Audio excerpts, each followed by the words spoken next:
জেগে উঠেছিল সমগ্র ভারতবর্ষ। নেতা, সমাজ সংস্কারক, বিপ্লবী প্রত্যেকে লিখেছিলেন সংগ্রাম ও আত্মত্যাগের অমর কাব্য। এই হল সে কাহিনী বাংলার মহামানবদের, যাদের হাত ধরে গড়ে উঠেছিল আমাদের জাতির গৌরব। ঈশ্বরচন্দ্র বিদ্যাসাগর স্বাধীনতার বহু পূর্বে বাংলার মাটিতে জ্বলে উঠেছিল এক দীপশিখা। শিক্ষা আর মানবতার প্রতীক হাতে ধরে নিয়েছিলেন ঈশ্বরচন্দ্র বিদ্যাসাগর।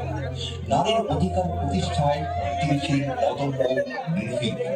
1856 সালে তার সংগ্রামের ফসল হিন্দু বিধবা পুনর্বিবাহ আইন, যা ভেঙে দিয়েছিল শতাব্দীর অমানবিক শৃঙ্খল, জাগিয়ে তুলেছিল সমাজ সংস্কারের বিপ্লব। তিনি বাংলাকে দিয়েছিলেন নিজস্ব পরিচয়, বর্ণ পরিচয়, যার অক্ষরে অক্ষরে রচিত হলো প্রজন্মের শিক্ষা ও ক্যারিয়ার পথ চলা। আর তার স্নেহ ভরা দিক নির্দেশনা